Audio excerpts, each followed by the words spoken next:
Bonjour tout le monde. Je me présente, je m'appelle Myriam Kassami, doctorante à l'Université Laval en sciences géographiques sous l'encadrement de Marc-André Bourgou. Je suis heureuse d'être parmi vous aujourd'hui dans le cadre de la série d'ateliers sur les jumeaux numériques pour vous présenter le lien entre les jumeaux numériques et la scénarisation climatique comme approche innovante pour évaluer les impacts des changements climatiques sur les écosystèmes et les sociétés. Pour ce faire, on va commencer par une introduction où je vais vous présenter la thématique et l'importance de l'évaluation des impacts des changements climatiques sur les écosystèmes ainsi que sur les sociétés. En second lieu, on va entamer avec la présentation des jumeaux numériques en élaborant plus sur les applications de ceux-ci dans différents domaines, notamment dans le domaine de l'environnement, ce qui nous permettra de nous focaliser sur de passer par rapport à la compréhension de la scénarisation climatique en expliquant son rôle comme méthode pour modéliser les scénarios de changement climatique futur. Ensuite, nous allons nous attarder sur une application de la scénarisation climatique et des jumeaux numériques pour évaluer les impacts des changements climatiques. Pour ceci, je vais vous présenter les résultats d'un cas montrant comment la scénarisation climatique et les jumeaux numériques ont été utilisés pour évaluer les impacts des changements climatiques sur les écosystèmes et les sociétés. Commençons du début. On est tous conscients que les changements climatiques sont l'un des défis les plus urgents auxquels l'humanité est confrontée aujourd'hui. Ils ont des impacts considérables sur les écosystèmes naturels, les ressources en eau, les cultures et les sociétés humaines. Le changement climatique affecte déjà toutes les dimensions de la sécurité alimentaire.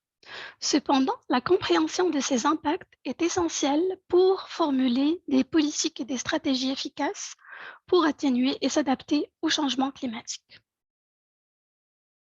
En effet, l'évaluation des impacts climatiques peut être effectuée à différentes échelles, allant de l'analyse des impacts locaux à l'évaluation des impacts à l'échelle mondiale. Elle permet également d'identifier les vulnérabilités et les risques associés au changement climatique, ce qui peut aider à définir des mesures d'adaptation et d'atténuation. Dans ce sens, le GIEC a publié le 28 février 2022 son nouveau rapport Impact, Adaptation, Vulnérabilité, qui montre que les conséquences du changement climatique sont déjà observables et touchent tous les domaines, agriculture, biodiversité et même santé.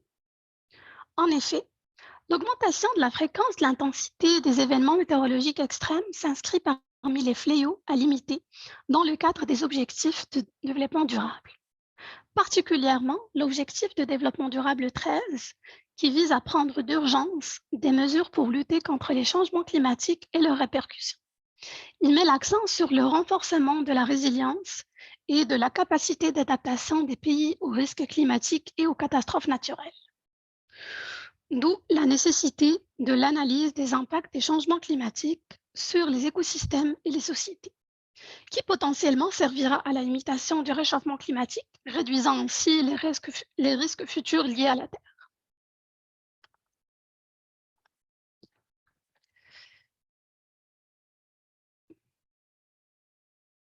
Comme deuxième point, on va aborder la composante des jumeaux numériques. En effet, les jumeaux numériques sont de plus en plus utilisés dans le domaine de l'environnement pour simuler des informations environnementaux complexes et évaluer leurs performances. Les diapositives suivantes, je vais vous présenter quelques exemples d'applications des jumeaux numériques dans ce domaine d'environnement. En effet, les jumeaux numériques peuvent être utilisés pour simuler la gestion des ressources naturelles, aussi la modélisation de la qualité de l'air. Ils peuvent être utilisés pour évaluer les impacts des activités humaines sur ces ressources et pour planifier des stratégies de gestion durable à long terme. Comme étape pour créer un jumeau numérique dans ce sens, premièrement, on procède par la collecte de données. Dans ce sens, il s'agit de données de ressources naturelles telles que qualité, quantité de l'eau, niveau de nappe phréatique, qui seront collectées à partir de sources telles que capteurs, les relevés sur le terrain, ainsi que images satellitaires. Ce qui nous permettra de construire un modèle informatique ou des modèles informatiques. Ces données collectées sont utilisées pour construire ces modèles qui représentent les interactions complexes entre les différents éléments du système écologique et de la gestion des ressources. Le modèle peut être basé sur des équations physiques, des modèles statistiques, des algorithmes d'apprentissage automatique, etc. Ensuite, il est plutôt pertinent de s'attarder sur la calibration de ce modèle. Le modèle est ajusté et calibré pour correspondre aux données historiques sur les ressources naturelles. Les paramètres du modèle sont ajustés jusqu'à ce que la simulation corresponde aux observations passées. Ainsi, le jumeau numérique créé, on passe à la simulation de la gestion des ressources qui consiste à une étape pour simuler les différentes stratégies de gestion des ressources. Toutefois, maintenant que le jumeau numérique ici correspond à la simulation de la gestion des ressources, on procède comme étape finale à l'évaluation des impacts, ce qui consiste à déterminer les impacts potentiels de différentes stratégies de gestion des ressources. En somme, les jumeaux numériques peuvent être utilisés pour simuler la gestion des ressources naturelles en utilisant des modèles informatiques qui représentent les interactions complexes entre les différents éléments du système écologique et de la gestion des ressources. Ces simulations peuvent aider à planifier la gestion des ressources de manière plus efficace et à comprendre les impacts potentiels des différentes stratégies de gestion des ressources.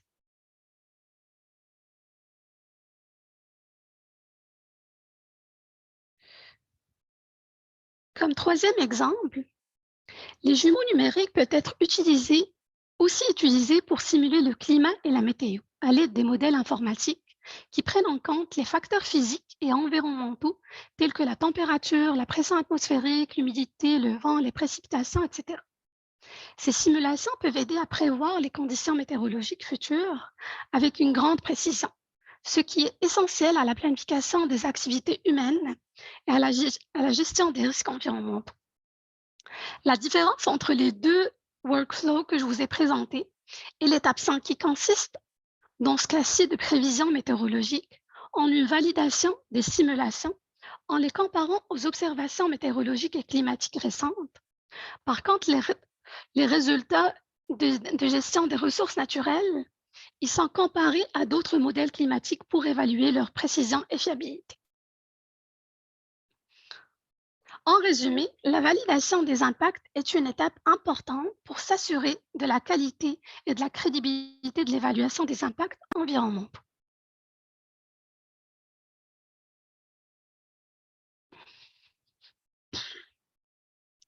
Dans ce sens, la scénarisation climatique est considérée comme méthode critique pour modéliser les scénarios de changement climatique futurs en utilisant des données climatiques passées et des prévisions pour l'avenir. Elle permet de créer des projections de l'évolution du climat dans le futur en fonction de différents facteurs tels que les émissions de gaz à effet de serre, les réactions chimiques et acidification des océans, le risque d'extinction de certaines espèces. Ainsi, la scénarisation climatique implique généralement l'utilisation de modèles informatiques qui simulent les interactions complexes entre les différents composants du système climatique, comme on vient de voir précédemment les jumeaux numériques, qui consistent en des jumeaux numériques. Ces modèles prennent en compte les processus physiques, chimiques et biologiques qui influencent le climat, ainsi que les facteurs extrêmes tels que les gaz à effet de serre et les activités humaines. Les scénarios sont souvent classés en fonction de leur niveau d'émission de gaz à effet de serre, tels que les scénarios RCP, Representative Concentration Pathways, utilisés par le groupe d'experts intergouvernemental sur l'évolution du climat.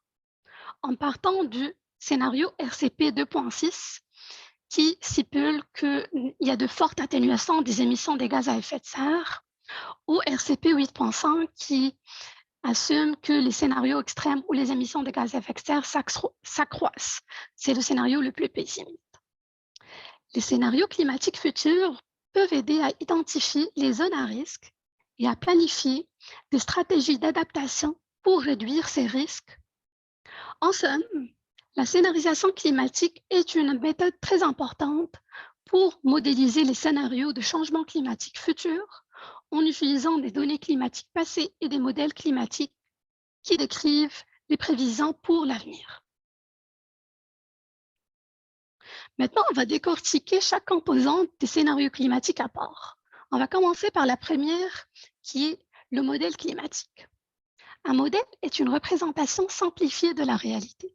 Un modèle climatique vise ainsi à représenter le climat et son évolution.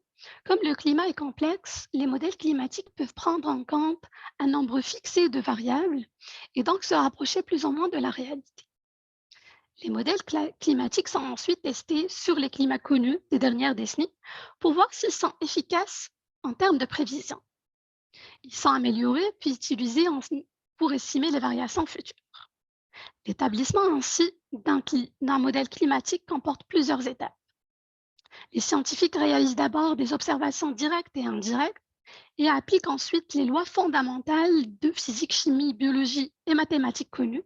Ils étudient des portions de la planète Terre découpées en grilles à volume défini pour plus de simplicité. De nombreux supercalculateurs permettent d'établir un modèle qui est ensuite comparé aux observations afin d'être amélioré et donc plus précis. Les modèles peuvent être utilisés à différentes échelles, court, moyen ou long terme, et d'espace. Il existe beaucoup de modèles climatiques indépendants, chacun prenant en compte des données multiples et variées. On retrouve ainsi des modèles climatiques globaux et régionaux. Le modèle de circulation globale simule les effets climatiques dus à l'augmentation des concentrations atmosphériques en gaz à effet de serre. Les modèles de circulation globale ont une résolution spatiale trop faible pour permettre l'étude des impacts du climat sur une échelle fine. D'où l'utilisation de différentes méthodes de descente d'échelle qui existent et qui peuvent être statistiques, soit dynamiques. Ces dernières utilisent les résultats des modèles globaux comme conditions limites pour alimenter des modèles à plus forte résolution spatiale appelés modèles climatiques régionaux. Lors de la simulation du climat, les modèles calculent un ajustement entre l'énergie reçue et perdue par la Terre. Si lors de la réalisation du modèle ou des mesures, une erreur est commise sur les flux de chaleur, par exemple océaniques ou continentaux, elle se traduit directement par un écart dans l'exemple de la température entre la température de surface simulée par le modèle et la température mesurée effectivement. Ces erreurs conduisaient à la nécessité d'appliquer de nombreuses corrections au modèle climatique pour éviter ces écarts. Ces écarts peuvent être mesurés en comparant les simulations sur des périodes passées pour lesquelles on dispose de données d'observation. Ainsi, pour construire des scénarios climatiques à un horizon donné, il est d'abord nécessaire de considérer la différence entre les variables simulées sur la période présente et celles simulées sur la période future étudiée pour former une fonction de correction de biais. Il y a différentes techniques de correction des biais qui peuvent être utilisées. On retrouve par exemple l'égalisation d'histogrammes, l'appariement de rangs ou aussi la cartographie quantile. La plupart de ces méthodes utilisent des fonctions de distribution cumulative des variables climatiques observées et simulées pour former une fonction de correction de biais. Passons maintenant à l'application de la scénarisation climatique. Comme application de la méthode de la scénarisation climatique, dans le but d'évaluer les impacts des changements climatiques, j'ai pris comme exemple les résultats de ma collègue Romane Hamon pour son essai concernant l'analyse des conditions agroclimatiques futures du secteur oléicole de la région de Tanger-Tétouan au Maroc. Son travail illustre l'évolution des zones favorables à la culture de l'olive aux horizons de 2040 et 2060 à partir de la spatialisation d'indicateurs agroclimatiques identifiés dans le cadre d'une collaboration entre les chercheurs et des agronomes de l'Université Laval et l'Institut agronomique et vétérinaire Hassan II. Au niveau de ces résultats, dans chacun des regroupements des 6 cartes, le RCP 4.5 sera représenté sur la première ligne et le RCP 8.5 est sur la deuxième ligne.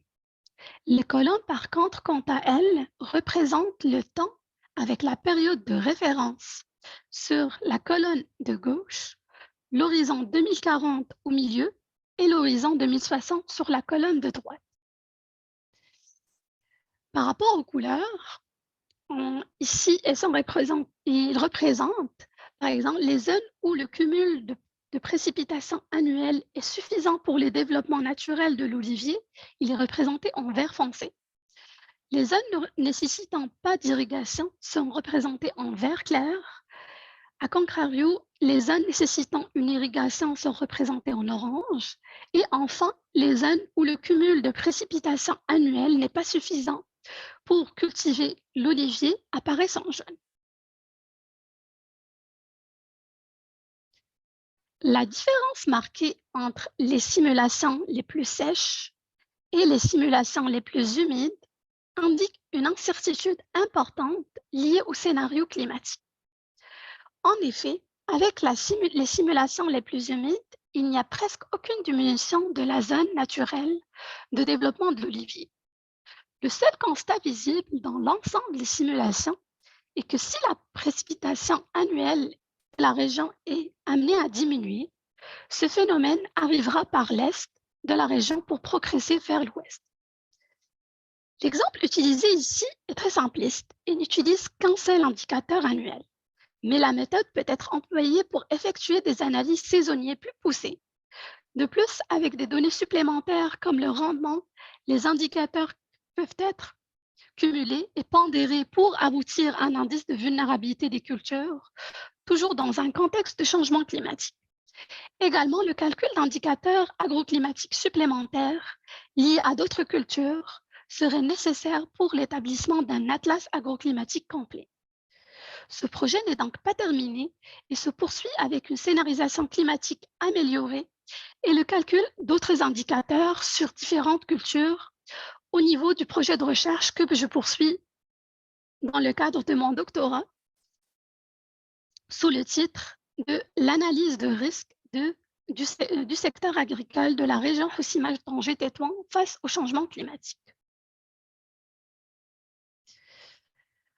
Pour conclure, la scénarisation climatique et les jumeaux numériques sont deux approches distinctes, mais complémentaires. Pour évaluer les impacts des changements climatiques, la scénarisation climatique consiste à modéliser différents scénarios de changement climatique en utilisant des données climatiques passées et des prévisions pour l'avenir. Les jumeaux numériques, quant à eux, sont des répliques numériques de systèmes physiques ou de processus en temps réel. En somme, la scénarisation climatique et les jumeaux numériques sont deux approches qui peuvent être utilisées de manière complémentaire pour fournir une compréhension plus complète des impacts climatiques futurs et pour aider à la planification et à la prise de décision pour s'adapter au changement climatique. Je tiens à vous remercier et si vous avez des questions, vous êtes la bienvenue. Merci. Merci beaucoup, Myriam, pour ta présentation. Excellente présentation, une bonne synthèse de ce qui fait au niveau climatique. Donc, ça permet de mettre la table pour des questions. Donc, si on a des questions du public, je vous invite à poser vos questions, à lever la main.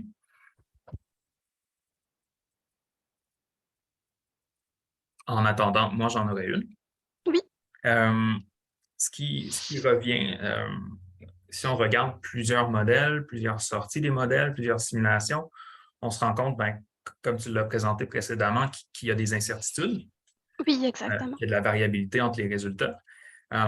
Question naïve, comment est-ce qu'on gère cette incertitude-là? Par exemple, si on voulait utiliser l'information dans un jumeau numérique, quelle stratégie on prend? Est-ce qu'on prend une approche d'ensemble? Comment on gère ça? Par exemple, dans mon travail de recherche, ce que j'essaie de faire, c'est de gérer cette incertitude de modèles climatiques en prenant en compte plusieurs modèles climatiques et de comparer plusieurs méthodes de correction de biais. Donc, l'utilisation de plusieurs modèles nous permettra ainsi de combler le manque d'informations dans un modèle par rapport à un autre, ce que j'imagine que ça pourrait vraiment être très bénéfique par rapport à l'incertitude des modèles numériques climatiques. OK, parfait. Donc, d'avoir un regard, disons, multiple, d'essayer d'utiliser Exactement. plusieurs solutions. OK. OK. Est-ce qu'on a d'autres questions au niveau du public? Olivier? Oui. Olivier, est-ce que tu avais une question ou c'est... Faut que j'active mon son, c'est pour ça. Ça marche mieux. Non, en fait, j'avais juste une question. Au final, un modèle climatique, ça reste un modèle de prédiction. Du coup, je me demandais, il y a des modèles de prédiction, je suppose, qui utilisent des modèles de deep learning aussi, d'apprentissage profond. Oui, normalement, dans l'établissement des modèles climatiques, oui. Mais ce que j'essaie de faire à travers la scénarisation climatique, c'est d'élaborer des scénarios climatiques des scénarios climatiques sur la base des modèles numériques qu'il y a déjà et qui sont calibrés et validés à travers les données d'observation de stations météorologiques, de stations de données de réanalyse pour aboutir à un scénario plus précis et qui décrit plus, plus finement la réalité climatique de Ok, notre zone d'étude. donc en fait, au-dessus de chaque modèle spécifique, toi, tu développes une méthode d'ensemble qui va regrouper. Normalement, Ça. moi, c'est ce que j'essaie de faire dans Ok. mon projet de recherche, c'est que la méthode de scénarisation climatique, elle est déjà là, mais elle est critiquée de son des fois, il y a des scénarios climatiques qui sont critiqués par leur incertitude du moment qu'ils se basent sur un modèle climatique. Mais moi, ce que j'essaie de faire, c'est que d'impliquer plusieurs modèles numériques pour surpasser ce défaut-là, ce biais-là. Merci. Est-ce qu'on a une autre question? Marc-André. Oui, en fait, moi, c'est pas nécessairement une question, mais peut-être juste ajouter un complément de réponse, là. Donc, sur la première question, effectivement, pour l'intégration des approches des incertitudes, il y a une approche d'ensemble qui est intégrée, puis c'est une approche qui, en fait, qui a été développée et qui est utilisée beaucoup depuis les 10 dernières années. Et plus récemment, on se pose la question à savoir, OK, est-ce qu'il y a des scénarios qu'on peut écarter pour plusieurs raisons et que finalement, qui ne sont pas représentatifs de ce qu'on peut s'attendre dans le futur? Donc, en fait, de réduire cette approche d'ensemble, puisque en intégrant finalement l'erreur spécifique d'un gros ensemble de modèles, bien, des fois, on va dans une représentation moyenne de ce que pourrait pouvoir avoir de l'air le futur climatique, ce qui veut dire que ben, on n'arrive pas nécessairement à pouvoir bien représenter les extrêmes qui ont des effets cumulatifs majeurs, surtout par exemple sur l'agriculture et la foresterie, etc. Donc ça, c'est en fait un point là, sur cette approche des incertitudes et l'intégration dans les modèles d'impact. Puis au niveau du deep learning et des modèles climatiques, il y a plusieurs, effectivement, développements dans l'utilisation du deep learning ou de tout ce qui est outils d'apprentissage automatique dans les modèles climatiques, mais l'approche générale est plus une approche hybride. Donc, en fait, une approche où on intègre à l'intérieur des modèles climatiques des représentations ou des capacités, dans le fond, la capacité d'inférence, là, finalement, on intègre les modèles de machine learning à l'intérieur des modèles climatiques pour aller chercher certaines spécificités, mais en fait, sans nécessairement mettre de côté les modèles climatiques, puisque ces modèles, en fait, ont une représentation physique cohérente du futur, donc une interaction entre les différentes variables qui est particulièrement importante de conserver. Donc, tu sais, par exemple, si je donne un exemple plus clair, si on regarde au niveau de l'hydrologie, plusieurs projets là, récents qui ont été développés pour prédire le niveau de l'eau, par exemple, des grands lacs au niveau du Canada. Donc, les 5 grands lacs là, donc, qui sont en fait encaissés entre le Canada et les États-Unis. Cependant, avec les modèles de machine learning, pour le moment, on arrive seulement à pouvoir prédire le niveau et non, par exemple, la température de l'eau et donc un ensemble de variables d'état qui seraient importantes à considérer finalement dans notre compréhension de l'impact des changements climatiques. Donc, c'est un peu pour ça, pour le moment, où il y a des visions hybrides dans le développement des modèles climatiques et donc de combiner les forces de prédiction prédiction des outils de machine learning, tout en conservant cette architecture dans les modèles climatiques qui donne une cohérence physique entre les variables. Excellent. Merci pour les éclaircissements. Thierry, j'ai l'impression que tu voulais intervenir.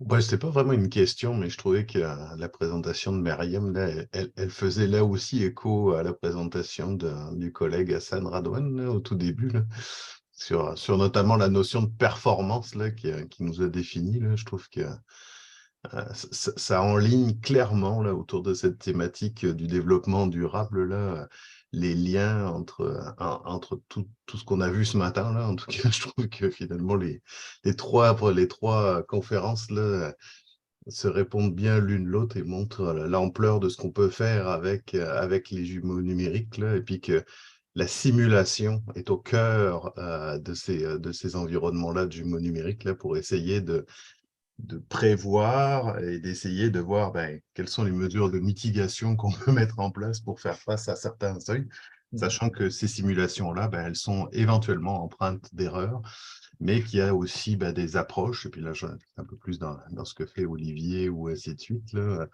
de modélisation finalement de nos environnements complexes, d'essayer de simuler des phénomènes complexes et qui parfois se compétitionnent les uns les autres, là. Donc c'est extrêmement intéressant et stimulant, mais on voit clairement les impacts et l'intérêt là, pour notre société moderne là, qui doit faire face à ces enjeux de changement climatique et les conséquences et impacts extrêmes là, sur notre environnement ou sur notre vie au quotidien.